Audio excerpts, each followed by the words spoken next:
기도해 주십시오. 자, 오늘 소요리 문답 88문부터 90문까지 함께 좀 보겠습니다.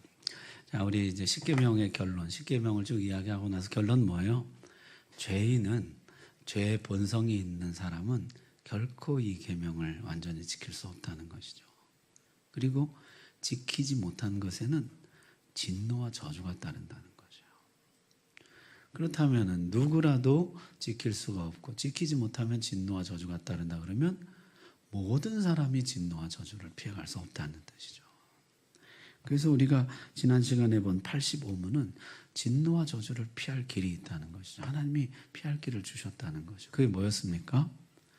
믿음과 회개와 은혜의 방편이었죠. 예수 그리스도를 믿는 믿음, 생명에 이르는 회개, 그 다음에 주님이 우리에게 주신 은혜의 방편, 이 세 가지가 진노와 저주를 피하는 길이라 그랬습니다. 그래서 믿음과 회개와 은혜의 방편, 이것을 진노와 저주를 피하는 길로 하나님 주셨다. 우리가 이제 지난주에 여기까지 살펴봤어요.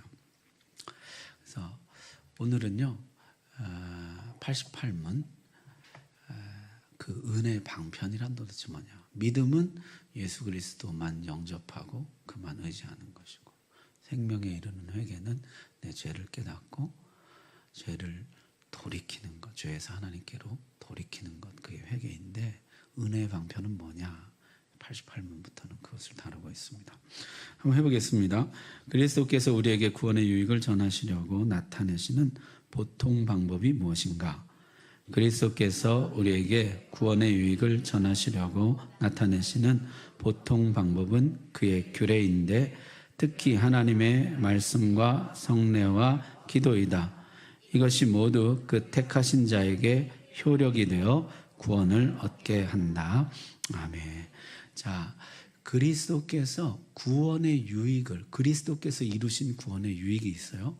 그것을 우리에게 전달해 주시는, 그리스도 안에 있는 구원의 유익을 우리에게 전달해 주시는, 전달하시려고 나타내시는, 이렇게 번역했는데 이게 드러난, 외적인 이런 뜻입니다. 내적인 방법이 있고 외적인 방법이 있는데, 내적인 방법은 앞에 벌써 나왔어요. 믿음과 회개예요. 외적인 방법, 우리 모두가 볼 수 있는 외적인 방법, 보통 방법이라고 그랬는데 이 통상적인 이런 뜻입니다. 비상한, 하나님이 뭐 직접 말씀하신다는 이런 거 말고 보통 통상적인 구원의 유익을 우리에게 주시려고 사용하시는 통상적인 방법이 무엇이냐, 이런 뜻이에요. 그리스도께서 우리 이루어 놓으신 그 구원의 유익, 그걸 우리에게 전해주시려고 사용하시는 외적인 통상적인 방법은 그의 규례인데, 규례는 뭐냐면 원칙과 질서가 있는 어떤 순서라는 거죠. 그래서 이걸 쉽게 말하자면 예배 순서예요. 예배 순서, 어떤 예배 순서인데 특별히 하나님의 말씀과 성례와 기도이다. 뭐라고요? 말씀과 성례와 기도이다. 이게 이제 88문이요. 거기 보면은 그리스도께서 이루신 구원의 유익이 있잖아요. 그리스도께서 십자가에서 죽으시고 부활하시면서 이루신 구원의 유익, 어마어마한 유익이 있는데 그걸 우리에게 전달하는 통로가 있다는 거죠. 그게 뭐예요? 말씀과 성례와 기도라는 것이죠. 제가 전에도 한번 이 그림 보여드린 것 같은데 이게 뭡니까? 댐이잖아요. 댐이 위에는요 물이 가득해요. 근데 뭐가 안 열리면은 밑에는요 완전히 말라버려요. 거기 보니까 다 막혀 있는데 뭐 하나 열려 있잖아요. 그리고 막 물이 쏟아지고 있잖아요. 뭐예요 그게? 수문이죠, 수문. 그리스도 안에 있는 그 구원의 유익을 우리에게 전달해 주는 그 수문이 뭐냐는 거예요. 그게 뭐예요? 말씀과 성례와 기도라는 거죠. 이 수문을 열어야 그 은혜의 물이 쏟아져 나오지. 수문 닫아놓고 하나님 왜 이렇게 나는 메마릅니까? 문을 열어야지. 하나님 왜 나한테는 물을 안 줍니까? 문 꽉 닫아놓고 그렇게 하면 안 된다는 것이죠. 그래서 이 그리스도께서 이루어 놓으신 구원의 유익을 우리에게 전달해주는 그 문이 있다는 거죠. 뭐냐면 말씀과 성례와 기도라. 전에 보니까 우리 같은 복음주의 교단이긴 한데 순복음교단에서 보니까 하나를 더 추가했어요. 긍정적인 생각이라 이렇게 넣어놨어요. 말씀과 성례와 기도와 긍정적인 생각. 그것도 참 유익이 있기는 하죠. 자, 그래서 수문을 열어야 된다는 거예요. 수문을. 문이 꽉 닫혀 있으면 그 위에는 아무리 물이 많아도 흘러오지 않는다는 것이죠. 자, 그렇다면 그 구원의 유익이라는 게 뭐냐? 여러분 앞에서 배웠는데 기억이 안 나시겠죠?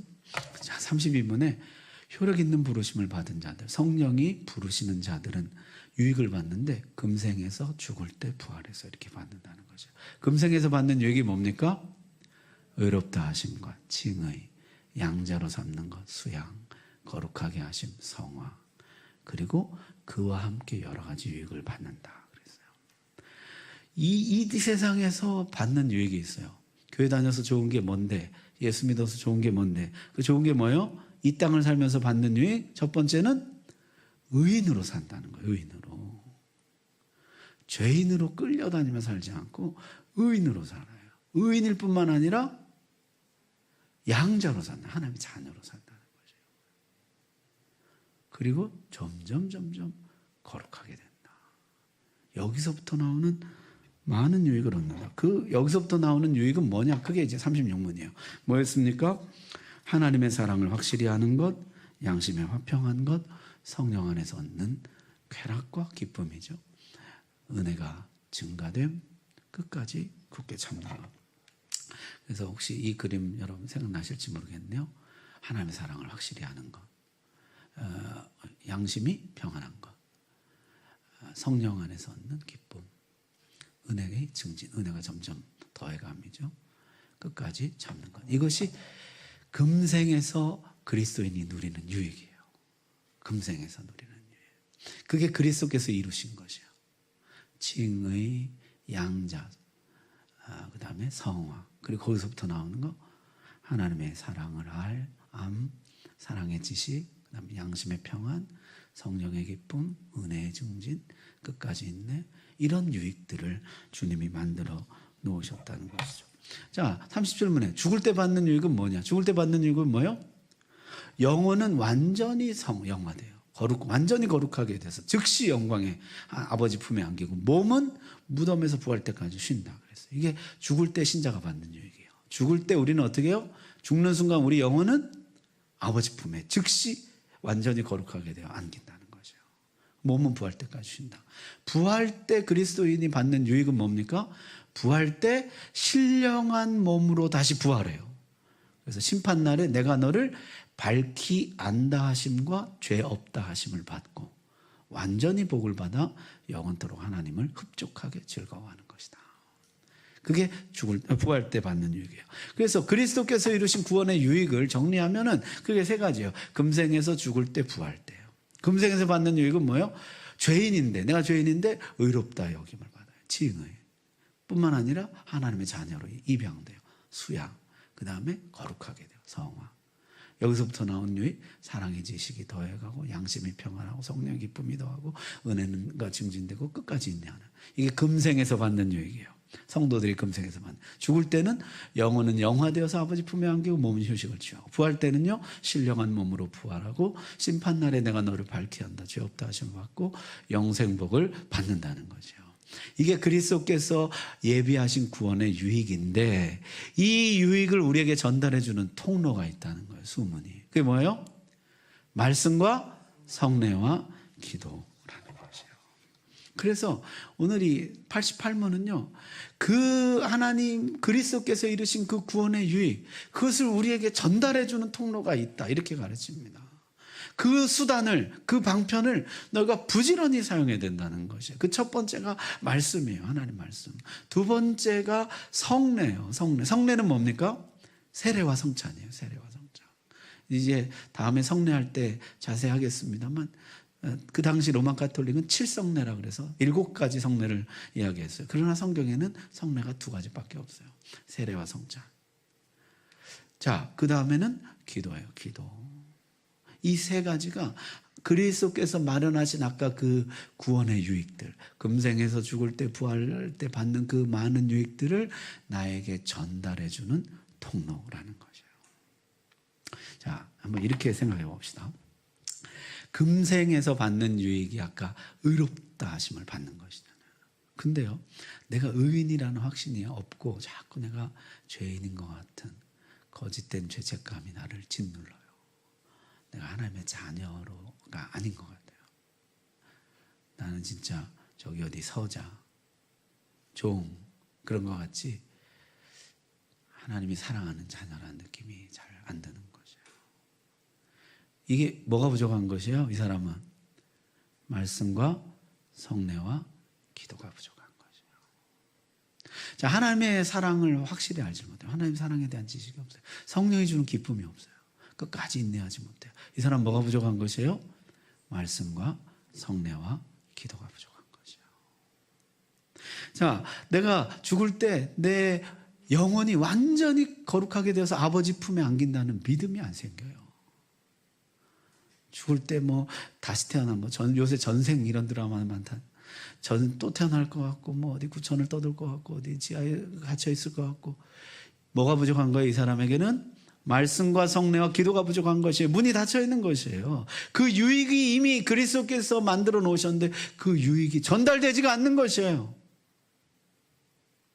부활 때 신령한 몸으로 변화되어서 내가 너를 밝히 한다, 죄 없다 하심을 받고 영생복을 받는 확신이 없어요. 두려움 가운데 있어요. 이 사람은 말씀과 성례와 기도가 부족한 것이에요. 자, 이게 하나님의 은혜의 방편인데요. 당시에 이런 오해들이 있어요. 여러분 그 첫 번째 그림 보이세요? 이게 하나씩 나오게 해야 되는데 기술이 부족해가지고. 자, 첫 번째가 저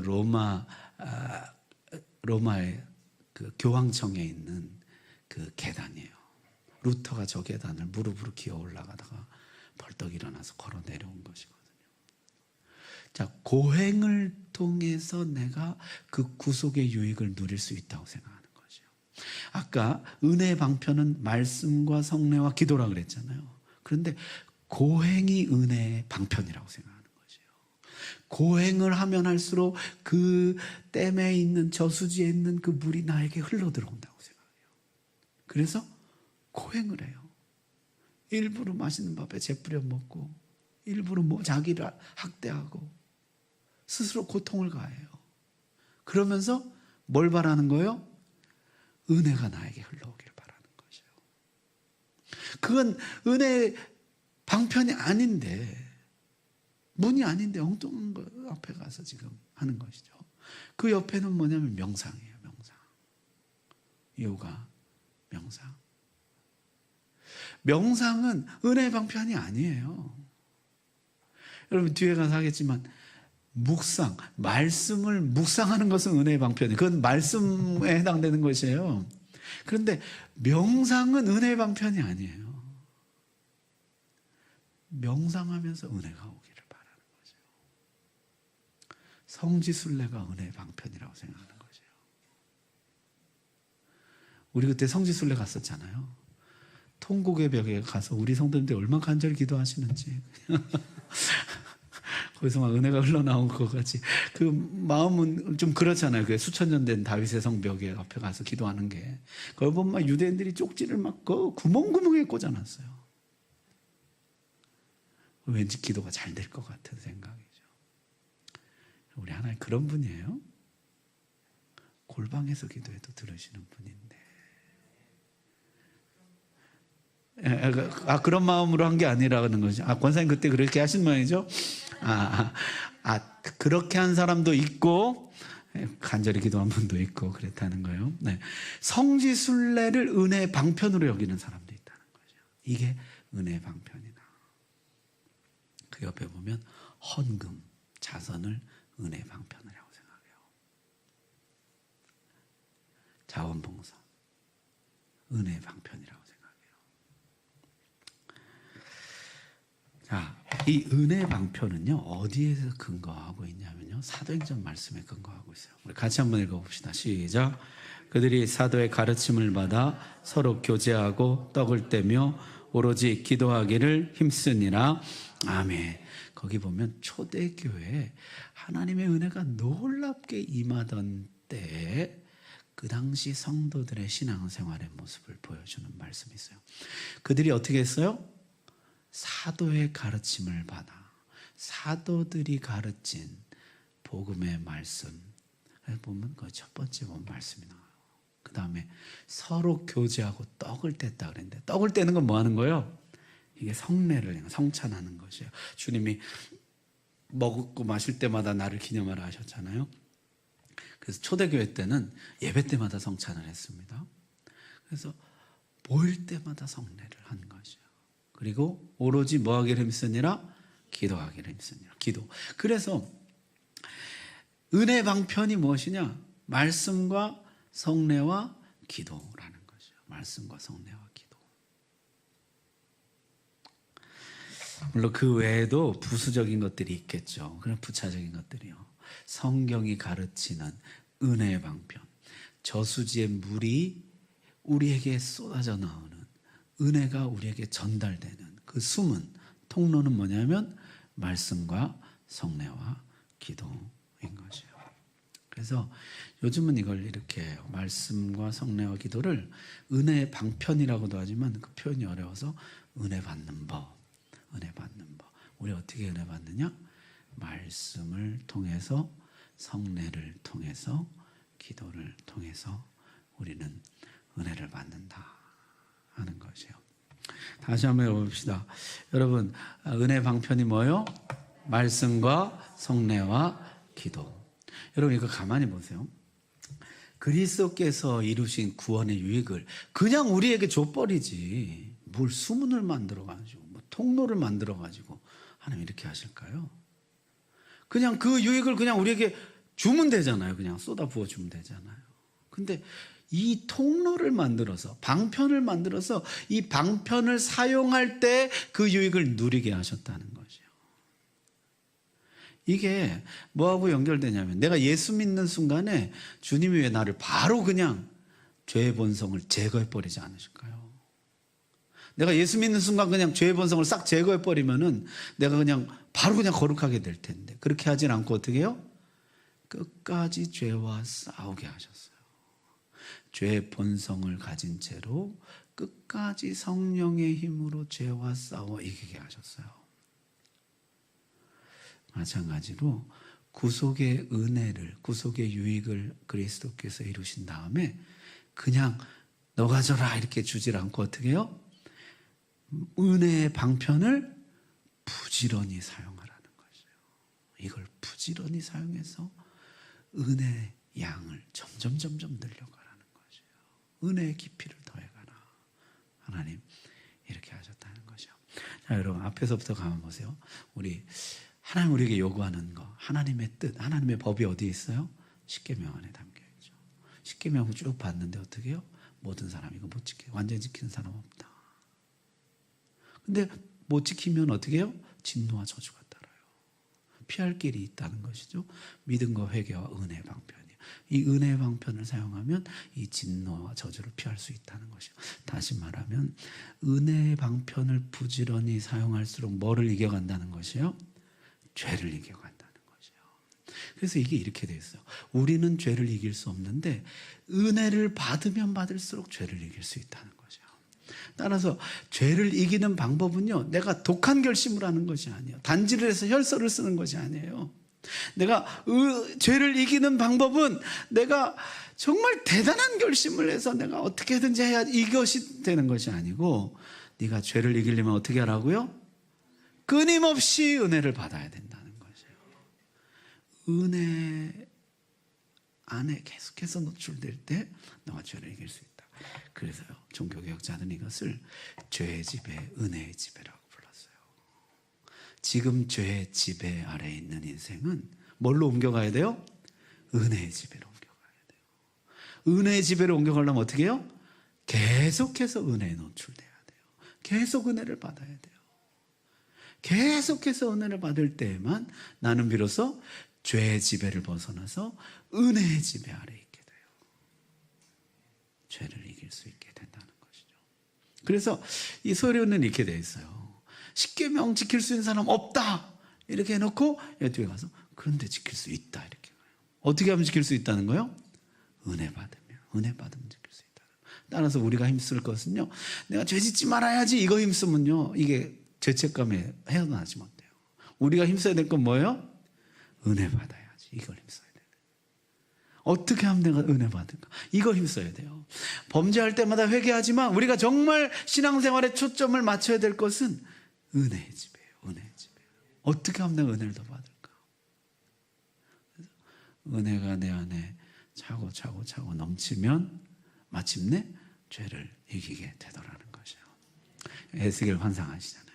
물이 발목에 있을 때는요, 찰랑찰랑 내 맘대로 뛰어다녀요. 물이 무릎 정도 오르면 어떻게 해요? 슬슬 이제 물을 거슬러 가기가 조금 벅차요. 부담스럽다고요. 물이 허리까지 오르면요, 이거는 이제 굉장히 애쓰지 않으면은 물을 거슬러 가기는 어려워요. 물에 몸을 맡기는 게 더 편해요. 그 다음에 뭐요? 건너지 못할 가능, 완전히 잠겨가지고 그때는 물을 거슬리지 못해요. 완전히 물의 지배 아래. 그게 뭐예요? 은혜의 지배, 성령의 지배인 것이에요. 그래서 우리로 하여금 우리 신앙생활, 어떻게 신앙생활을 해야 될까요? 내가 하지 말아야 될 것, 뭐 술 먹지 말고 담배 피지 말고 제사 지내지 말고 뭐 하지 말고 이렇게 해서는요, 이건 율법주의 종교가 되는 것이에요. 우리 초점 어디에 맞춰져야 되는 거예요? 은혜. 어떻게 하면 내가 은혜 더 받나? 어떻게 하면 내가 은혜를 받나? 여기에 초점을 맞춰야 된다는 거예요. 그게 은혜의 지배인 것이에요. 자, 오늘 첫 번째 나눔인데요. 자, 말씀과 성례와 기도가 은혜의 방편이라고 하는데, 여러분 한번 지금까지 신앙생활하면서 내가 가장 은혜로웠던 말씀, 나에게 가장 많은 은혜를 가져다 줬던 말씀 뭔가 이렇게 생각해 보세요. 한번 곰곰이 생각해 보세요. 저는 그 중학교 때 그때는 성경책이 이제 세로로 읽는 성경책이었어요. 근데 성경 일독하면은 가로로 된 성경을 주는 거죠. 교회에서 선물로. 제가 정말 열심히 했어요. 중2 때인데요. 중2 때.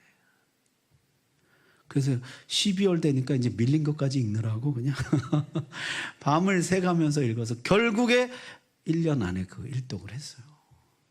그리고 그 가로로 된 성경을 제가 받았는데요. 중학교 2학년 어리지만요, 그때 그 성경을 일독한, 물론 이제 뭘 받기 위해서 했지만은 밤을 새면서 성경을 읽었던 그게 잊혀지지가 않아요. 그 순전한 마음으로, 어린 마음에 성경을 읽었던, 어떻게 보면 제 평생에 가장 저에게 은혜로웠던 말씀 아닐까, 이런 생각들을 합니다. 나에게 가장 은혜로웠던 성례, 세례여성찬인데 저희 아버지가 뭐 늦게 신학을 하셔가지고 전 유아세를 못 받고 나중에 중학교 2학년 때 세례 받았는데요. 기억나요. 지금도 중2 때 세례 받았던 성찬식은 신학교 가서 처음 성찬식 할 때 기억나네요. 가장 은혜가 충만한 기도. 기도는 뭐 너무 많죠. 신학교 간다고 기도하던데, 방언 달라고 기도하던데, 우리 아이들을 위해서 기도하는데, 하여튼 은혜를 가져다 주셨던 많은 기도들이 있어요. 여러분에게는 어떤 것이었습니까? 한번 나눠보시기 바랍니다. 가장 은혜 받았던 말씀 언제예요? 지지난주 담임 목사님 말씀? 예전엔 정말 성찬식을 은혜롭게 이렇게 뭐 제가 직접 본 분도 있어요. 이제 성찬식을 하다 보면 입술이 파랗게 이렇게 좀 안 좋았는데 그 떡 먹고 잔을 봤더니 그냥 혈색이 그냥 돌아와가지고 뭐 귀신도 쫓겨나가기도 하고 병도 고치기도 하고 성찬식 가운데 은혜가 많았죠. 뭐 기도회 가운데 은혜가 많은 건 말할 것도 없고요. 자, 말씀과 성례와 기도는 은혜의 방편이에요. 성경이 가르쳐주는 은혜의 방편. 그러니까 이 방편을 우리가 부지런히 사용해야 되는 것이죠. 자, 89문은요. 그 첫 번째로 이제 말씀에 대해서, 89문, 90문은 말씀에 대해서, 그 다음부터 이제 성례, 기도 이렇게 다룹니다. 자, 89문 읽어보겠습니다. 하나님 말씀이 어떻게 효력이 되어 구원을 얻게 하는가? 하나님의 말씀을 읽는 것과 특히 강설하는 것으로서 하나님이 신이 효력 있는 방법을 삼아 죄인을 반성시켜 회개하게 하시며 또 믿음으로 말미암아 거룩함과 위로를 더하셔서 구원에 이르게 하신다. 아멘. 여러분, 하나님의 말씀이 은혜의 방편이다 그랬는데 이게 어떻게 구원의 유익을 우리에게 가져다 주느냐는 것이에요. 여러분, 이 성경책이 좋은 책이긴 하죠. 좋은 교훈이 많이 들어있죠. 이것이 우리에게 좋은 교훈을 준다든지 우리에게 교양을 더해준다든지 그러면 오케이, 그건 다 받아들이겠다는 것인데 이것이 우리에게 구원을 준다고? 구원식이나? 그게 가능한가? 이런 얘기죠. 이 책 한 권이 우리에게 구원의 유익을 가져다 주는 이유는 뭐예요? 거기 보니까 하나님의 신이, 성령이 이것을 효력 있는 방법으로 삼으신다는 거죠. 성령께서 성경을 효력 있는 방법으로 삼으셔서 언제요?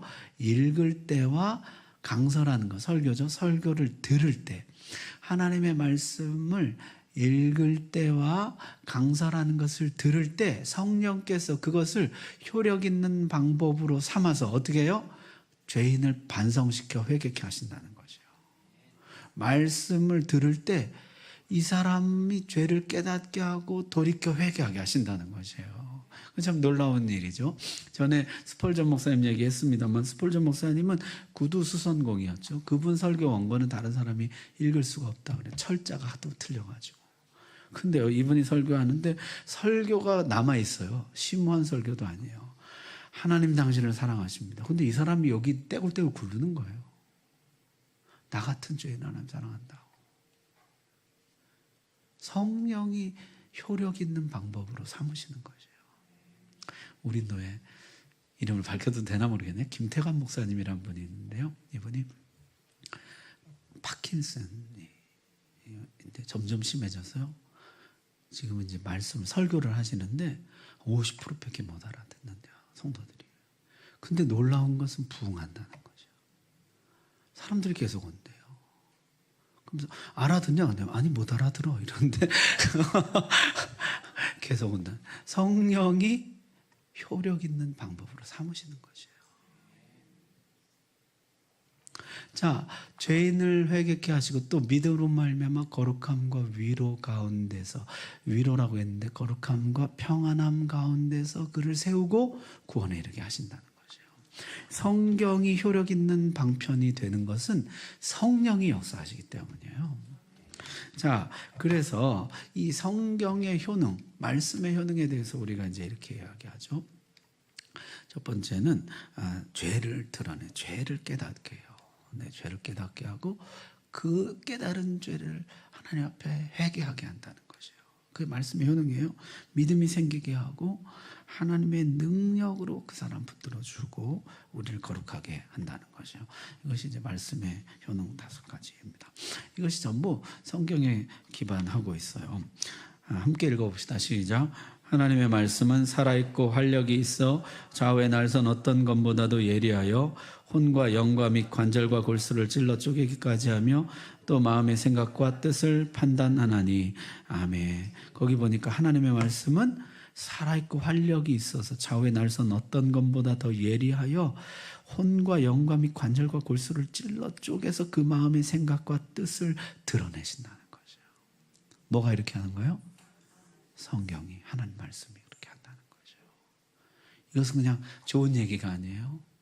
살아있는 하나님 말씀이에요. 우리의 숨은 죄를 드러나게 합니다. 자, 그 다음에 베드로가 복음 전할 때 일어난 일이죠. 그들이 이 말을 듣고 마음에 찔려 베드로와 다른 사도들에게 물어 이르되 형제들아 우리가 어찌할꼬. 성령이 숨겨진 죄를 드러나게 하신 다음에 어떻게, 뭘로 이끄세요? 회개를 이끄시는 거예요. 우리가 어찌할꼬. 회개를 쫓고 하시는 것이죠. 우리 지난주에도 봤는데 믿음은 어디에서 나요? 들음에서 나요. 들음은 그리스도의 말씀으로 말이에요. 믿음이 생기게 하는 것이에요. 말씀을 읽고 들으면 믿음이 생겨나요. 놀라운 신비이죠. 말씀을 듣고 읽으면 믿음이 생겨나게 되는 거죠. 자, 그 다음에 내가 복음을 부끄러워하지 아니하노니 이 복음은 모든 믿는 자에게 구원을 주시는 하나님의 능력이라. 말씀은 하나님의 능력이에요. 교훈과 책망과 바르게 함과 의로 교육하는, 하나님의 사람을 온전케 하는 하나님의 능력인 것이죠. 자, 그 다음에 뭐로 거룩해져요? 말씀과 기도로 거룩해진다. 그래서 우리를 거룩하게 하는 능력이 말씀에 있다는 거죠. 자, 이렇게 죄를 드러내고 회개케 하고 하나님의 능력을 우리에게 주고 우리를 거룩하게 하고 우리 안에 믿음이 생기게 하고 이렇게 성경이 역사하는 그 이유는 뭐라고요? 누가?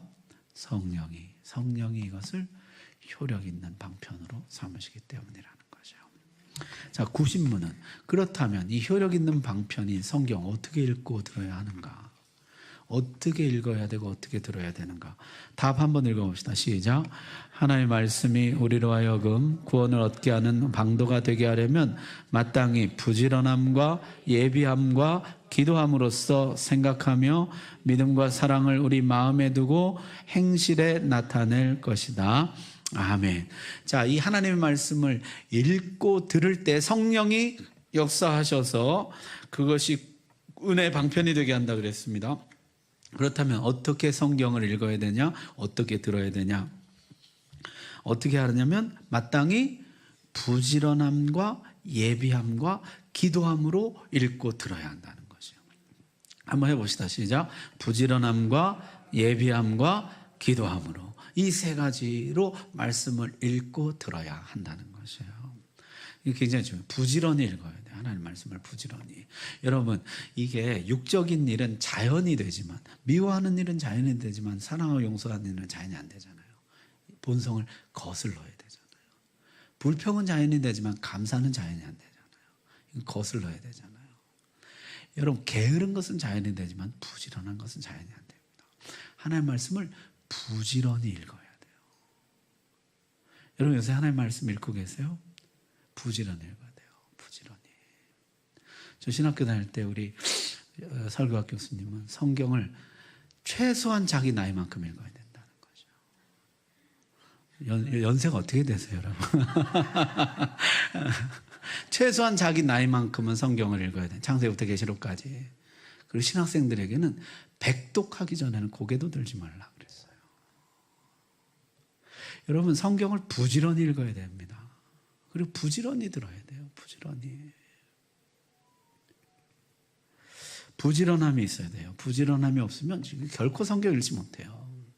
보면은 시간이 없어서 그런데 뭐 드라마는 3시간씩 보시고 시간이 없으세요. 보니까. 그래서 부지런하지 않으면 성경을 읽을 수가 없어요. 부지런함. 그 다음에는 예비함. 준비하셔야 돼요. 성경은요, 준비해야 읽을 수 있고 설교는 준비해야 들을 수가 있어요. 항상 내가 성경을 읽기 전에 주님 제 마음의 이 많은 생각과 소요와 이 선언함을 잠잠케 해주십시오. 이 시간 내가 주님께 온 마음이 드려지게 해주십시오. 설교를 들을 때도 마찬가지예요. 주님, 내가 많은 일들 가운데 주님 앞에 나왔지만은 내가 시간 주님께 집중하게 해주십시오. 예비함이 있어야 돼요. 그래서 성경에 보면은 재밌는 게 뭐예요? 안식일 전날을 뭐라고 불렀어요? 예비일이라고 부르는 거예요. 안식일 전날을 예비일이라. 예비하는 날이에요. 안식은요, 그냥 맞이하고 쉬자 이렇게 되는 것이 아니에요. 예비해야 되는 날이에요. 그 전날 어떻게 예비하죠? 뭐 만나도 이틀 찍어도 옷도 미리 빨고 뭐 하여튼 이러면서 예비하라는 거예요. 예비. 세 번째, 기도함으로. 하나님 앞에 간절히 기도함으로. 오늘 성경 읽을 때 성령께서 내 마음에 밝히 말씀해 주시도록 간절히 기도하고 들어야 한다는 것이에요. 읽어야 한다는 것이에요. 부지런함과 예비함과 기도함으로 말씀을 생각하며 믿음과 사랑을 우리 마음에 두고 그 받은 말씀을 믿음과 사랑을 그랬는데 믿음과 사랑으로 그 말씀을 내 마음에 두고 그 다음에 어떻게 해요? 행실에 나타낼 것이다. 실천하라는 것이다. 말씀대로 살려고 애쓰라는 것이요. 그것이 말씀을 읽고 듣는 방법이에요. 말씀을 은혜의 방편으로 사용하는 방법이에요. 이게 잘 되면 어떻게 된다고요? 이 댐의 문이 3개인데 문 하나가 활짝 열리는 거죠. 이제 그 구원의 유익이 생수가 막 이렇게 쏟아져 나오는 거죠. 여러분 만약에 내가 문이 3개가 다 활짝 열렸다고 생각하죠. 쏟아져 나오는 거죠. 감당할 수 없는 은혜가 막 쏟아져 나오는 거죠. 그렇게 되기를 주의 이름으로 축복합니다. 자, 마지막 나눔은요. 당신이 지금까지 가장 부지런하고 예비하며 기도하며 말씀을 읽고 들었던 때는 언제입니까? 없는데요 하지 마시고 한번 여러분의 신앙생활을 돌아보면서 내가 가장 부지런히 하나님 말씀을 읽고 들었던 때, 가장 정말 예비하면서, 예전에 우리 어른들 뭐 헌금도 다리 위로 다리고 뭐 전날 파마해도 뭐 머리 안 대고 엎드려 주무시고 그런 어떤 예비함, 또 간절히 기도함 한번 나눔을 가져보시기 바랍니다. 감사합니다. 지금까지 가장 부지런하고 예비하며 기도하며 말씀을 읽고 들었던 때는 언제입니까? 아, 여기 아까 그러니까 누가 지금이라고 박수 한번 해주세요. 야. 전 저기 안 돼가지고 이제 기도하러 가거든요. 지금이 아니라 옛 추억 속에, 그래서 다시 하나님의 말씀에만 좀 전념하면 좋겠다 하는 마음이 드네요. 감사합니다. 우리 기도합시다. 신앙생활은요, 몇 가지 행동을 하고 안 하는 것이 아니라 어떻게 하면 은혜를 더 받을까, 여기에 초점을 맞추는 것이에요. 나는 은혜 아니면은 죄를 이기지 못합니다. 하나님, 내가 죄의 지배 아래 있습니다. 은혜가 내 발목에 차고 무릎에 차고 허리에 차고 건너지 못할 강이 되어서 내가 온전히 은혜의 지배 아래 있게 해주옵소서. 은혜에 완전히 사로잡혀서 죄를 이기고 말씀대로 살아가는 하나님의 거룩한 종으로 살도록 주님 축복해 주옵소서. 우리 옆 사람 손 한번 꼭 붙잡고 우리 다 같이 한번 기도하겠습니다.